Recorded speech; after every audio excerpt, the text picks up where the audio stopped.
picking up where we left off when it comes to Mixer, let me actually begin with a little discussion to bring some understanding to everybody out there who is flipping out about this, because as I peruse the Twitter sphere, the number one thing that I've seen with regards to Mixer and the shutdown is that people are grotesquely overreacting to this. They absolutely are making this into too big of a deal, and in doing so, they're actually showing that they have never been through this before, and that's why they're making such a big deal out of it. When you go through something the first time, it's your first time going through something, and then afterwards, you're just like, yep, done it before, seen it before, been through this before, yep, I already know what to do. You know, life is full of these kinds of lessons. But let me just say, everybody who is going crazy about this, or they're saying they've been betrayed or laid off or something like that, you're blowing it out of proportion. It's not the end unless you make it the end. You just have to know what you're doing with social media and what to put on each platform in order to be able to handle a situation like this. I'll tell you right now, one of the key reasons why I, MultimediaJay, have a Twitter, MultimediaJay, at MultimediaJay on Twitter, by the way, twitter.com/MultimediaJay. One of the reasons why I have a Twitter is so that I basically have the persona answer to Facebook. What do people use Facebook for? Dumb little life updates. You know, my cat did a backflip and I gave it a treat or something like that. Or the mailman was wearing a weird hat today or something. Or, you know, people put all kinds of daily minutia on Facebook. It's basically for life updates if you're not just sharing memes and pictures and political posts and annoying all your friends. So, but the big issue with Facebook, of course, is the whole real name thing, which doesn't jive well if you're creating some kind of persona. Which is why I'm a little concerned about their change of course when it comes to what they're doing at Facebook gaming videos.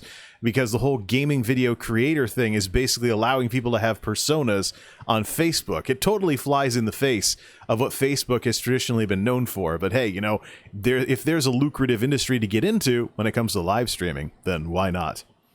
So, here's the thing. I've been through this before, and I know exactly what these Mixer folks are going through and what they're feeling right now. Because I've actually been on a platform that didn't make it. And I really, in the early days of YouTube, I was gung-ho in the exodus to LiveVideo.com, which was at the time a very promising competitor to YouTube, and in many ways, they were actually better than YouTube. And in January of 2007, I actually made a video called A YouTuber No More. So, we're actually going to switch over to the debate format here because I'm basically going to be taking on my former self, so to speak. And let's see here. With this over here, cut the browser to half size just because I can. And not because I queued this thing up and sized it up properly. It's just short of 10 minutes. This is late 2000s YouTube we're talking about here. But as I watched this and I was reminded of what I went through at LiveVideo, there's a lot of similarities between what happened with LiveVideo and YouTube and what's going on, of course, with Facebook and Mixer to an extent. There's definitely some things that I actually forgot about. You know, I often wonder, what's the value in these old videos? They're terrible production value. They were shot with a Kodak digital camera or a camcorder or whatever. They were shot with cameras that were made for crappy quality early YouTube. I often ask myself, why even bother with this kind of stuff? So that's the browser, and that's not what I want. I want that to be much bigger. Because this is an old school YouTube video, it is very small and doesn't scale up. So let's see here. There we go. That should be a little bit better. Now, keep in mind, you know, I often wonder, what's the value of these things? Well, to some extent, crappy old videos like this are a great way to archive things and the way things used to be. So, without further ado, let's just adjust a few volume levels here so I don't get this blasting out my eardrums or anything.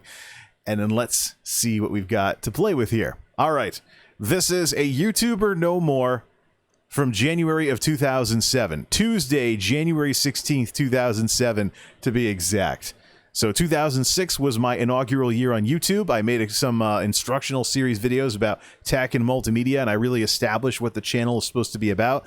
Technology, audio-visual equipment, presentations, computers, multimedia. This is the show that's about it all. So I've gone in different directions over the years, but returning to my roots, MultimediaJay, you kind of have to live up to the name. Okay, let's watch this.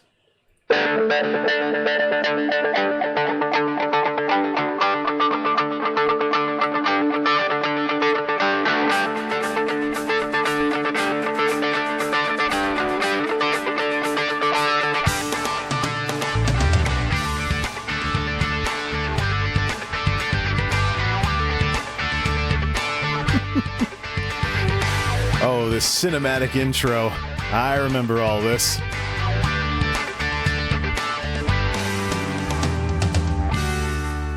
What's up, YouTube? MultimediaJay here. I'm on the set of a whole new show series that I'm going to start in the next couple of weeks. But today, what do I keep looking at? Important announcement. For those of you folks that have been following things in the world of IPTV, you'll know that the IPTV landscape has been changed. Recently, a website was founded called LiveVideo.com, and it has caused a total uproar because it's practically a carbon copy of YouTube. Matter of fact, not only is it a copycat of YouTube, but it one-ups YouTube in a lot of areas. This was true at the time. This absolutely was true at the time. LiveVideo.com had some stuff going on that was better than YouTube. And the thing is, as we discussed yesterday in the discussion on the tail wagging the dog, whenever these companies come along that do the tail wagging the dog thing, what happens if the dog fixes the issue? Companies that exist and their entire business model is built upon something that somebody else is doing wrong. Why should they even still exist if the incumbents get what they did wrong and make it right? So that's the question here. Look at this old format back in the day.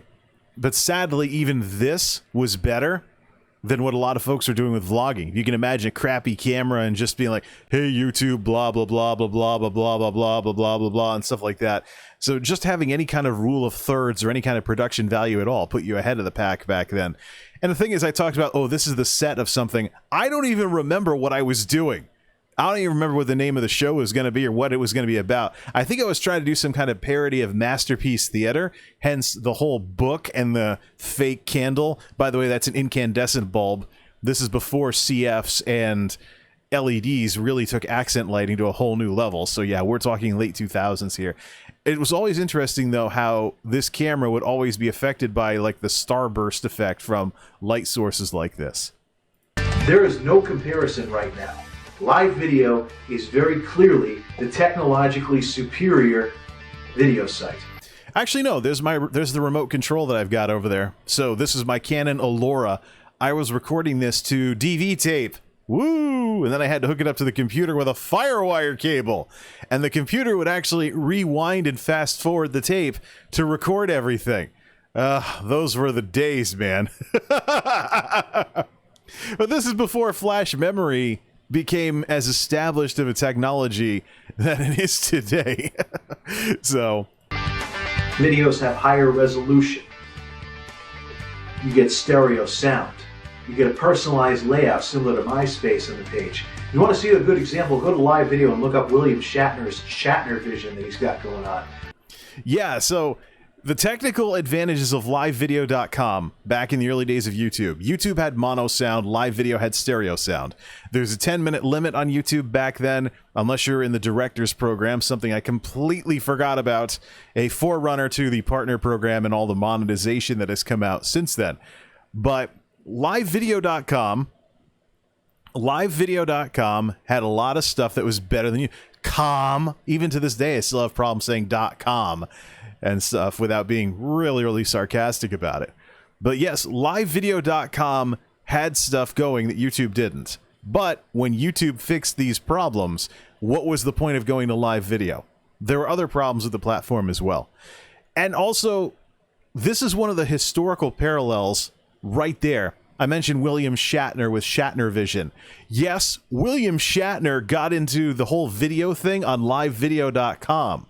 So William Shatner had a live video page. It was called Shatner Vision. So here we are, big name, celebrity endorsement, some big name attached to a competing platform, and it didn't work out. Where have we seen this before? Shrouded Ninja on Mixer. That's right, folks. history repeats itself.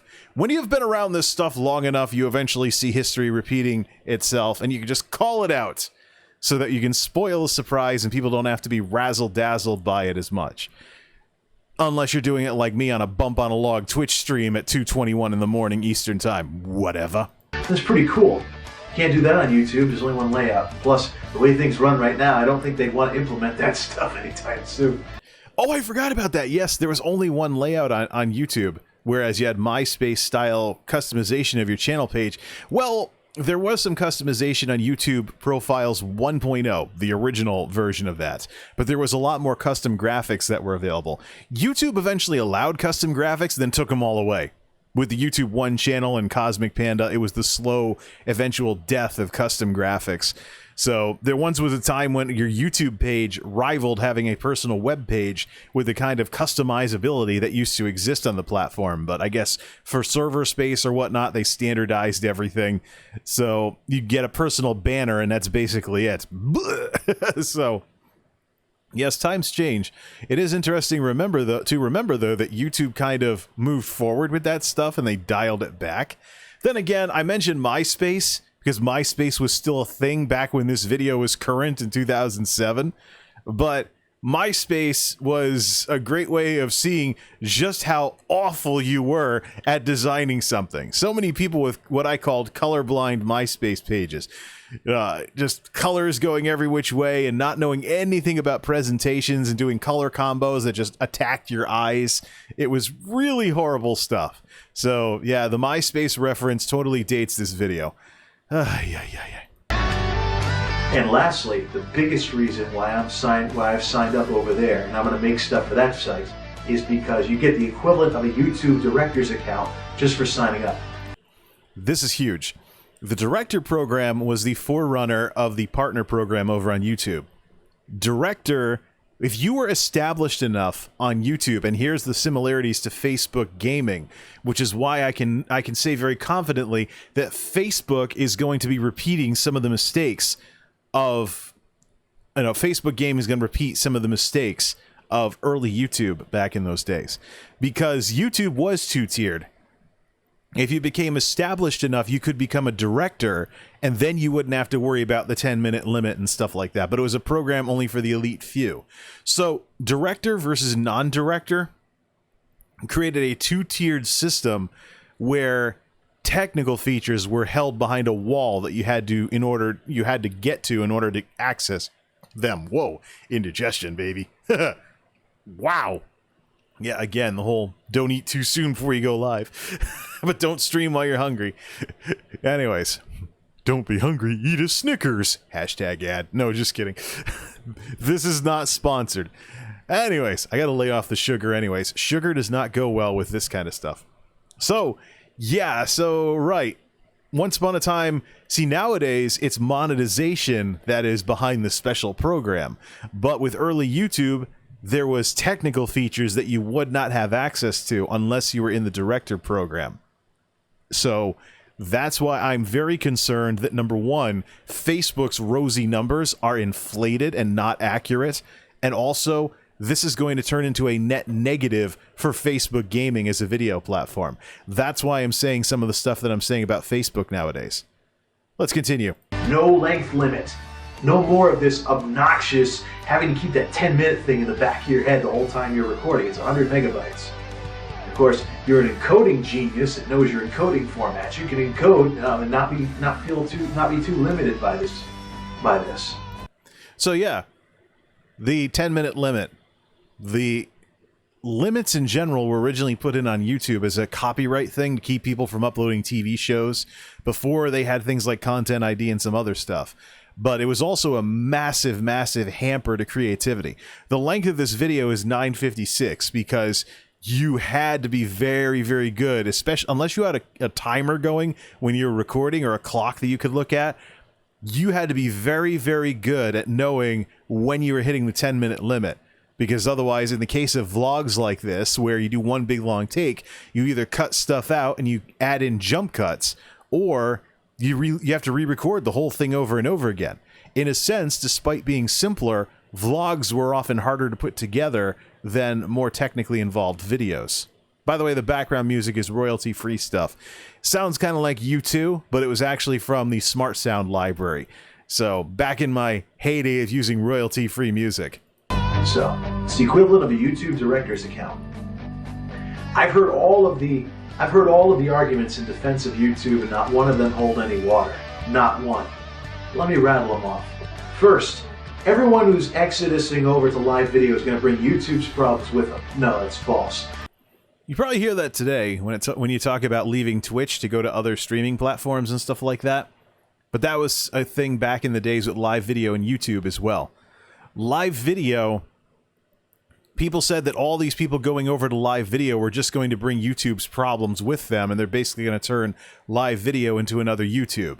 You'll still see that argument with regards to people talking about leaving platforms today. Ultimately, though, it's the people in charge of the platform that determine whether a platform becomes another YouTube. I'm looking at you, Twitch. Yeah. Don't just copy YouTube on everything.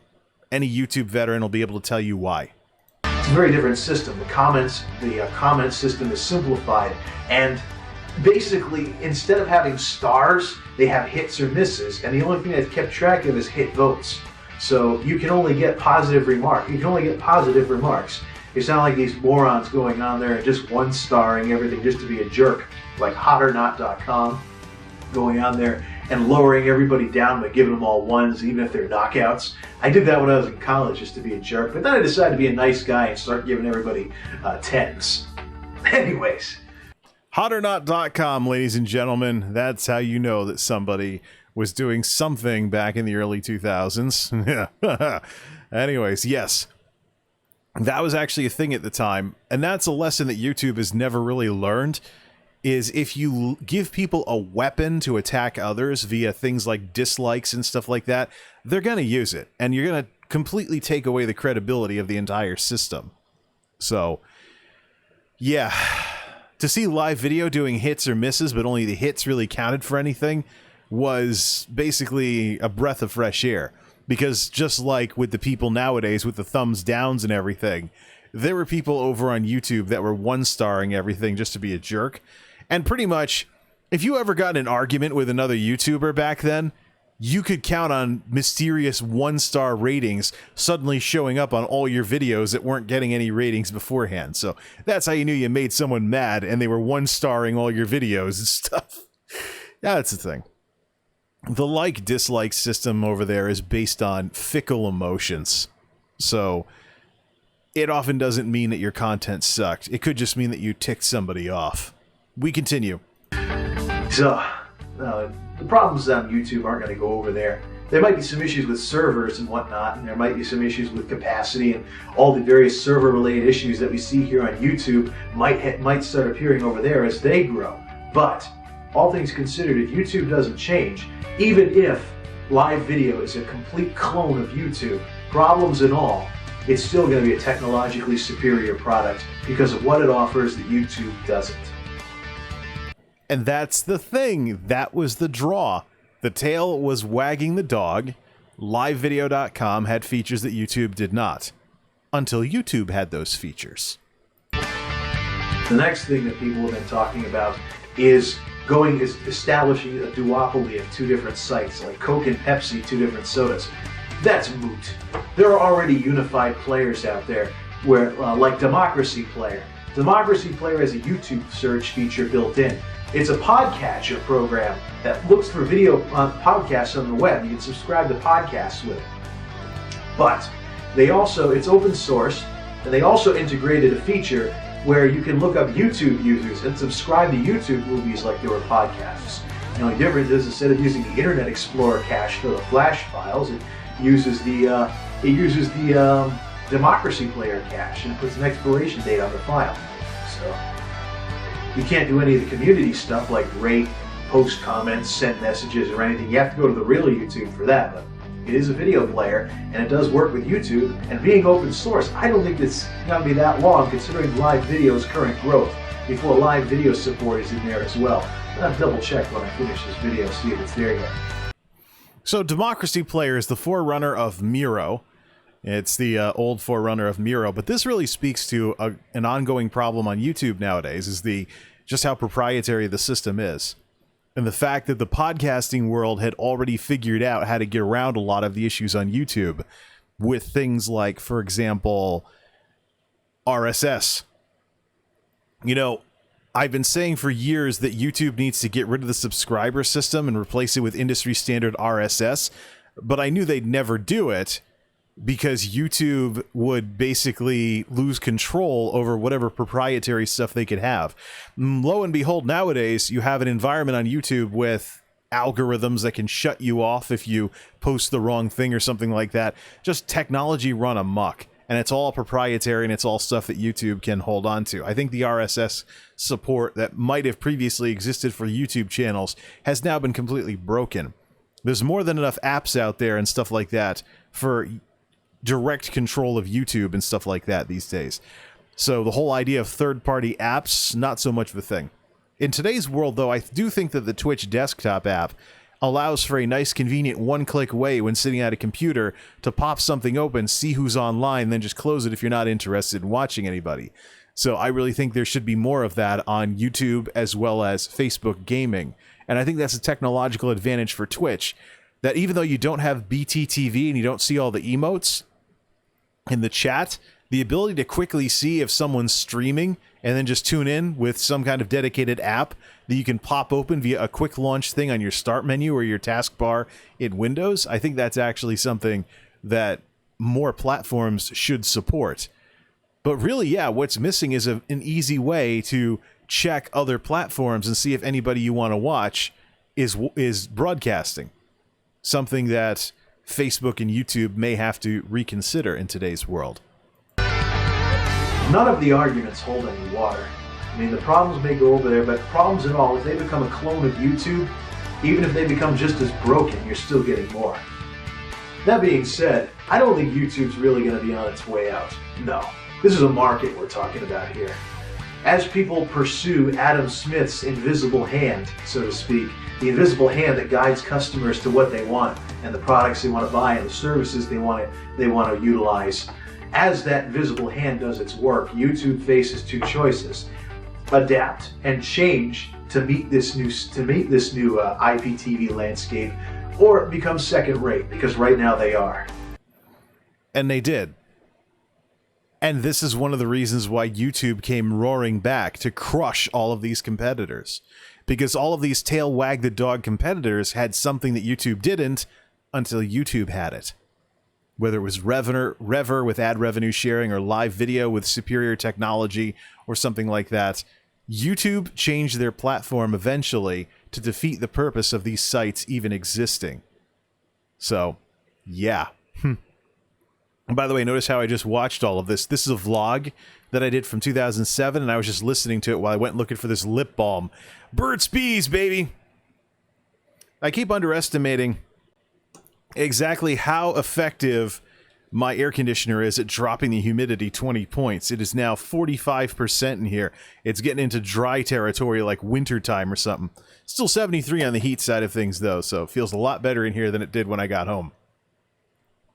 Ah, these Connecticut humidity waves. Right now they are, and I don't know if Google wants to have two mediocre video services under its belt. You ever see Google Video? I have one video on Google Video. For those of you that thought I was just a plain old YouTuber. No, I had put one video on Google Video because it was too long for YouTube. It was a fireworks display. They had right down the street from my house. So it was really cool. I got it on film. Recorded it on my digital camera, actually. But anyway, I don't think Google wants to have two middle-of-the-road video sites under its belt, because there was no comparison between Google Video and YouTube when that purchase went through. No comparison whatsoever. I don't think they want to be stuck with two video sites that aren't aces at what they do. I don't know what is it with the levels in this, too. I don't know if you're hearing it, but it does sound... Well, I didn't have audio ducking back then. I wasn't even using a proper microphone. Something that I forgot to mention was that I was responding at the time to the idea of being on both video sites at the same time. Nowadays, of course, it's great to be on multiple platforms at once because it establishes redundancy, so people can know that you're somewhere else if something happens to one of your channels. So, I mentioned Twitter at the beginning of the show, but I'll tell you that YouTube is great for uploads. and Twitch and Facebook is basically where the fight's going to be when it comes to streaming. YouTube is very big on streaming, and it really does offer a one-stop shop for content creation, but I have my issues with streaming and doing videos on YouTube at the same time, as we'll get into later in the show. For now, though, let's finish this video. Lastly, let's talk about load balancing. We already went. Here's what I'm going to do. I'm going to produce primarily for live video from this point forward. And any of the videos that are less than 10 minutes that'll fit on YouTube, unless I get a director's account, which I'm sort of in the middle on that so far, I'll skip. But I'd like to see YouTube respond to the changing market by getting rid of that limit, by getting rid of that 10-minute limit, much like these guys are. Then, you know, then I'd be glad to put things up on both sides. The trend in multimedia over the past decade has been to take stuff that, you know, that used to be in the hands of professionals and putting it in the hands of regular folks like myself and you. So it's no surprise now that with what's out there today, you can have your own media empire, even if it's all small stuff that you put together. That's huge. Yeah, that's something that's another thing I forgot about as well. This whole thing with multimedia taking, I keep pausing it at such stupid spots. Oh, my mouse pointer over my face then. Eat that mouse pointer, MultimediaJay from 2007. So, whatever, man. So, here's the thing. That is true. Stuff that used to be professionals only is now going to regular Joes like you and I. That's one of the big things about all of this.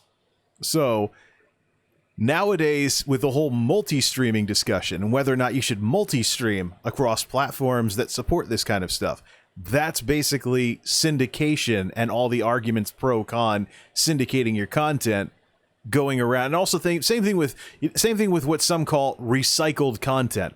I do not agree at all with commentators. I believe Harris Heller was one of the folks that kind of poo-pooed on this idea. But the idea of recycled content, people use different platforms for different reasons at different times. So nobody's really going to care. You're going to have people that are unique to one platform or another. It doesn't make you look desperate if you send content to multiple platforms. Much in the same way that media may start with exclusivity for some kind of production like a TV show, and then they syndicate it afterwards to various other channels. But there's always a reason to watch the syndicated show on the channel it originally broadcasted on, whether to see it first or some exclusivity or content or things along those lines. But again, you know, the options available in 2007 basically let you have a media empire, and that hasn't changed. You can have presences on all kinds of platforms. You just have to know what to put where and how it won't completely destroy your free time to be on too many platforms at once. You can upload videos to Google Video, Rever, YouTube, or LiveVideo. Stick'em has the potential to be used like a television channel. Oh yeah, Stickam! Oh yeah! Of course, I do have a video from when Stickam shut down that people are making fun of, like, oh, Stickam shut down years ago. Yeah, Stickam, early streaming site, ladies and gentlemen. I did not understand why YouTubers would ever use Stickam until I watched a couple of YouTubers do that to connect with their audience and stuff. But the thing is, streaming has evolved so much since then.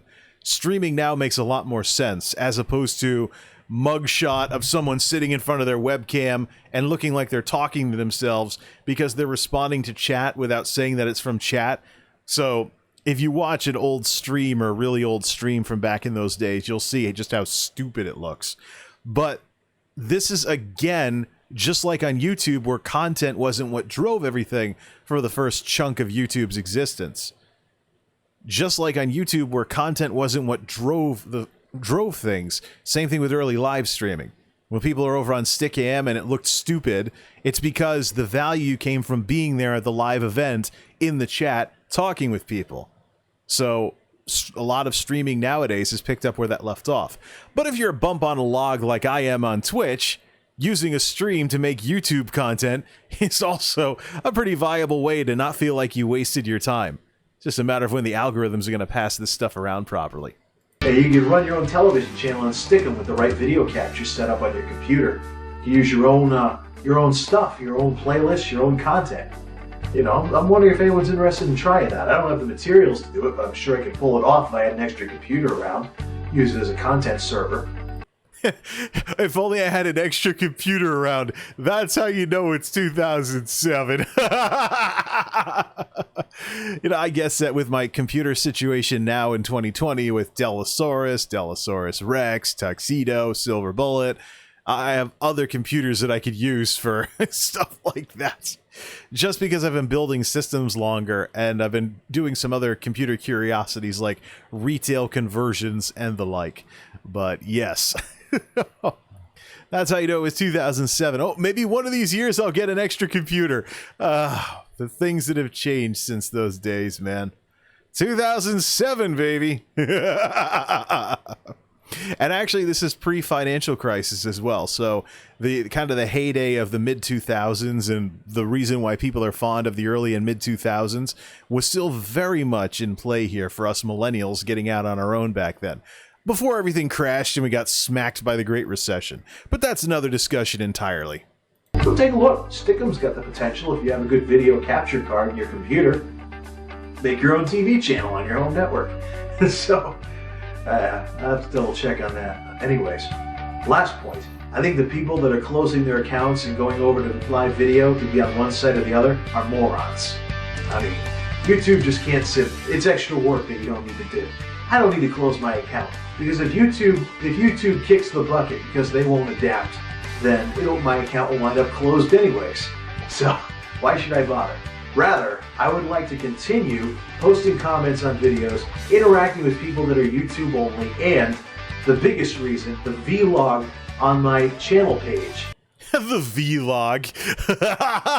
There's another dated term.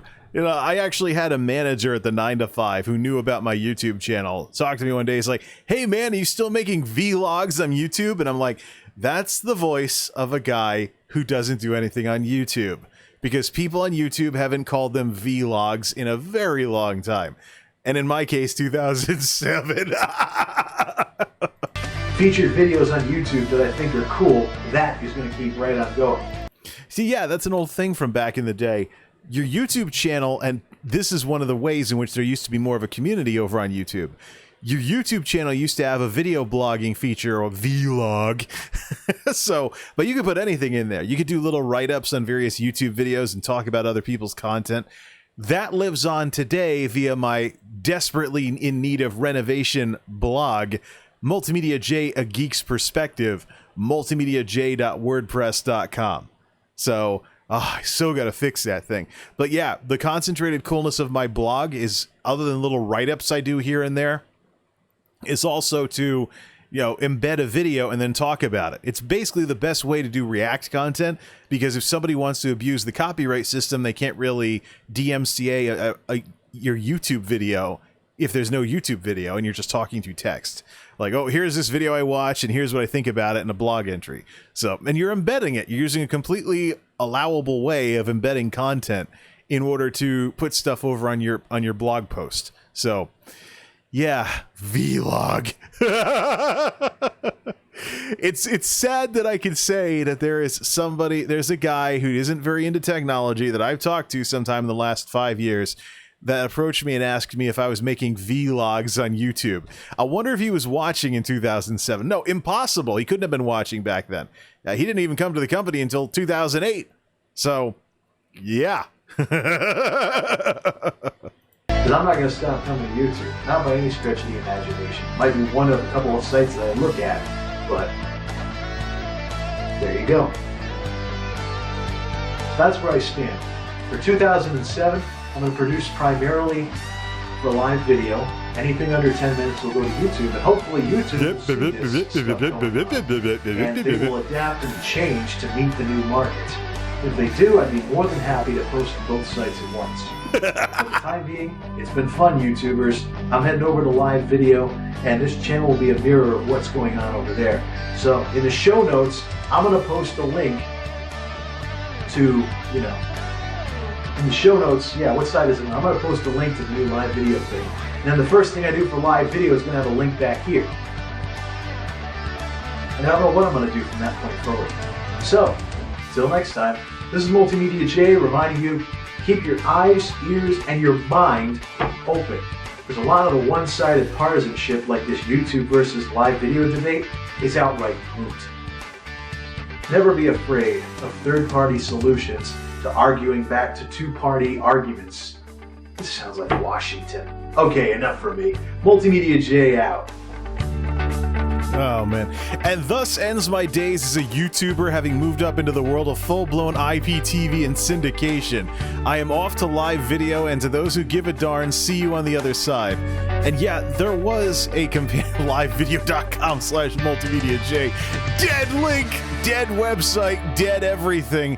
Oh, man. And AV Moose Productions was actually my name, the name of the fictitious company I was trying to look more professional with back then.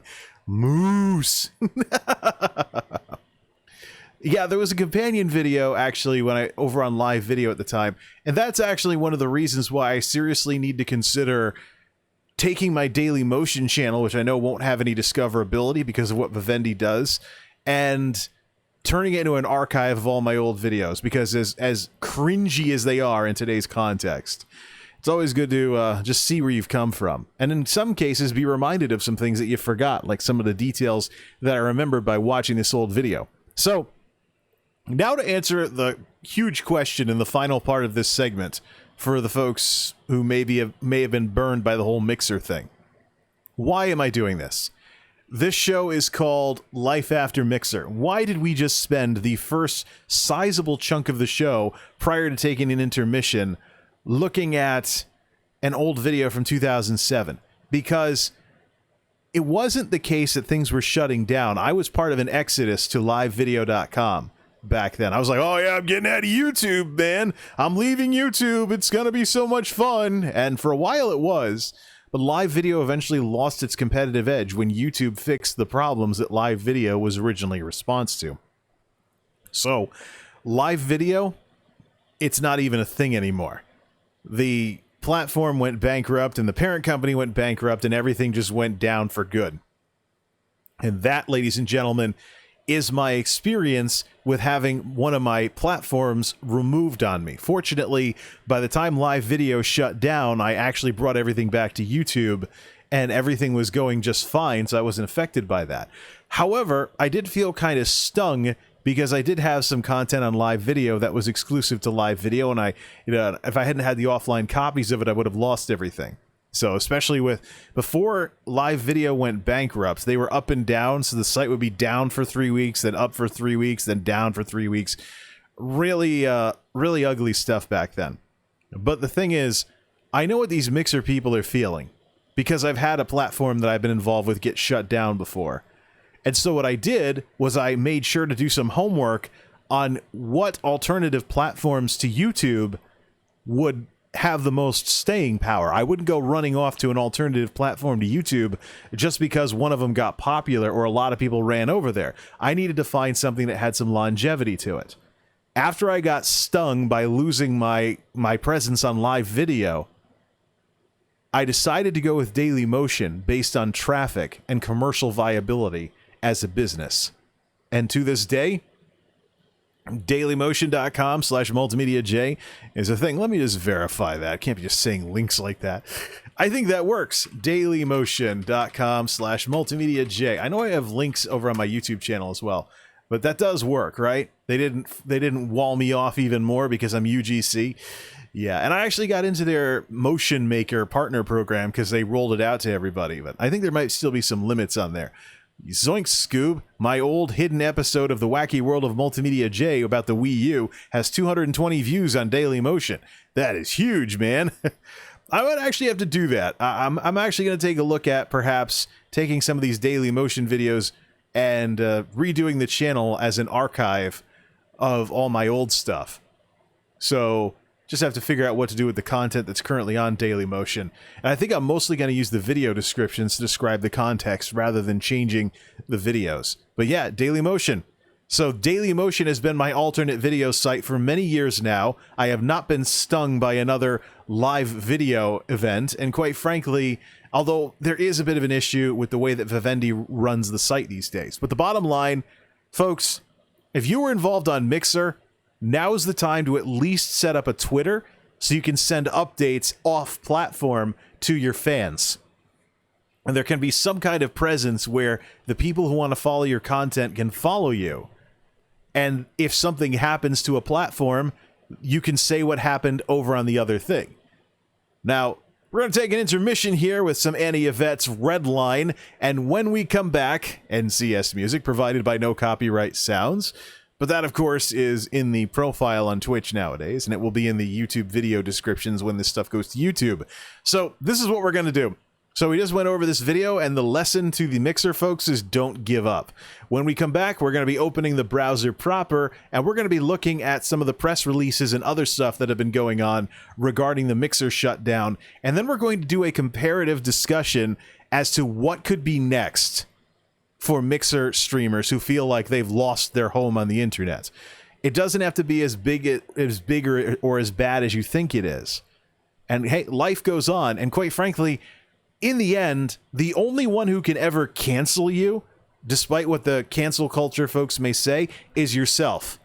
There have been publicity disasters for content creators where they just kept right on going, and then eventually everything cleared up, nobody cared anymore, and they went right back to making content.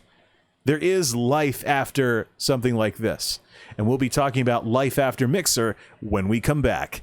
This is MultimediaJay radio style. Don't touch that dial. 257. MultimediaJay radio style.